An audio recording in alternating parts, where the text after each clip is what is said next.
अंजुमन में आपका स्वागत है। नमस्कार, मैं हूं कौशलेंद्र झा।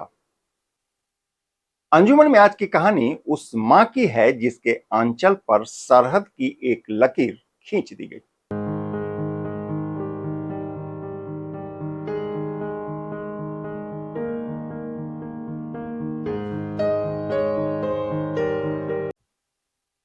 कहने को तो यह दो मुल्कों का बंटवारा था, पर इसके जख्म ने दिलों को चीर कर रख दिया। अंजुमन में आज की कहानी एक ऐसे बेटे की है जिसने आजादी की कीमत अपनी मां को खो कर दिया।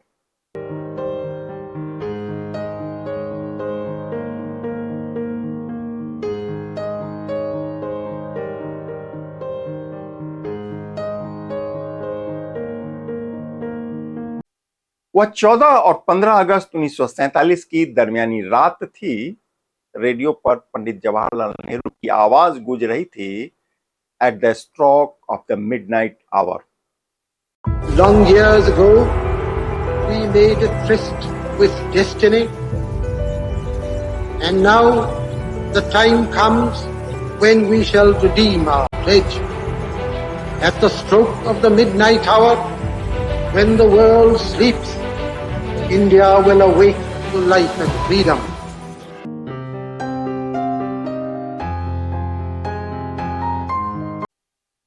सात साल का सोहन अपने आंगन में सो रहा था। मां आवाज देती है, सोहन बेटा, दूध ठंडा हो जाएगा।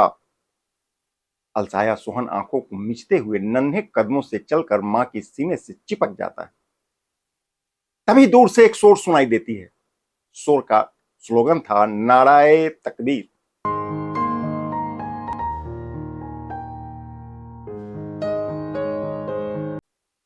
बस्ती में दंगा भड़क चुका था।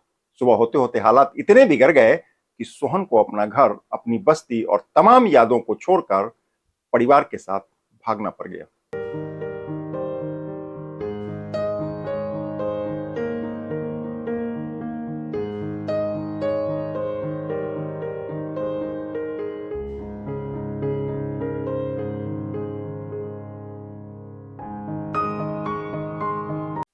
सड़कों पर बिखरा इंसानी खून अब फिसलन देने लगा था। जिस्मों का कटा हुआ अवशेष अब सिहरन पैदा करने लगा था। इन्हीं कत्लो गारत के बीच किसी किसी तरह बचते बचाते सोहन अपनी मां के साथ स्टेशन पहुंच जाता है। स्टेशन पर तिल रखने की जगह नहीं थी। मां कहती है, बेटा हाथ नहीं छोड़ना।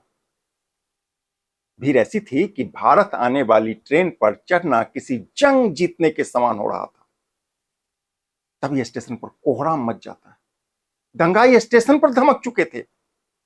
भाग रहे लोग नंगी तलवारों से जख्मी होकर धराशायी हो रहे थे। भीड़ को चीरती हुई मां ने सोहन को ट्रेन में ठूंस दिया और खुद फिसल गई। किसी ने धक्का दिया और वह स्टेशन पर ही गिर गई।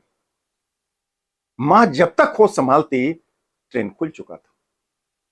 सोहन रोता रहा, चिल्लाता रहा, मां को पुकारता रहा, लेकिन भयानक चीख पुकार के बीच नन्हे सोहन की दर्द भरी पुकार गुम होने लगी थी। इंजन की सीटी के अलावा अब सब कुछ शांत होने लगा था। ट्रेन रफ्तार पकड़ने लगी थी। बचपन की यादें, मां का स्नेह अब पीछे छूट रहा था। हिंदुस्तान पहुंचने पर सोहन को एक रिफ्यूजी कैंप में शरण मिल जाता है, लेकिन उनकी आंखें अपनी मां को तलाश रही थी।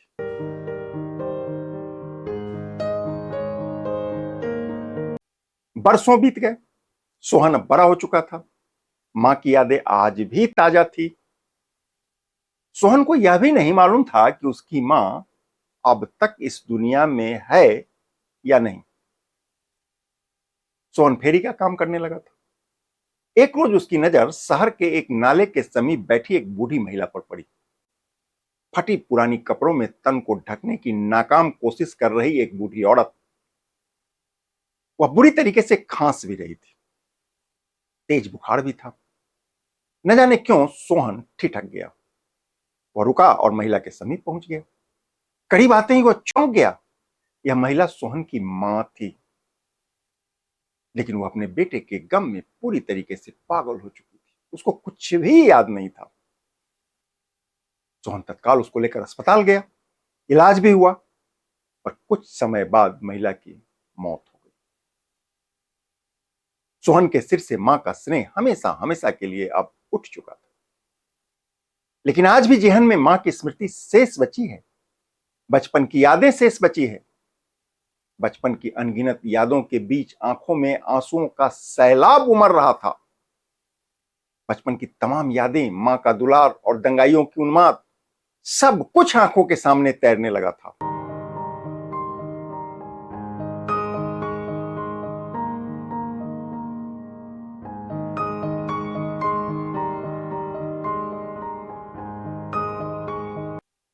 दरअसल यह कहानी अकेले सोहन की नहीं है। न जाने कितने सोहन का अरमान सरहद की लकीरों पर सिसकियों में गुम हो गया, दम तोड़ गया।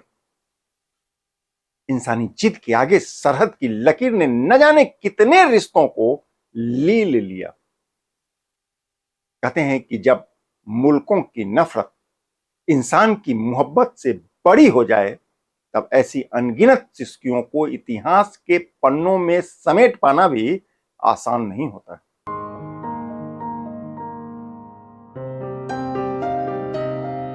वास्तव में यह कोई कहानी नहीं, बल्कि एक हकीकत है।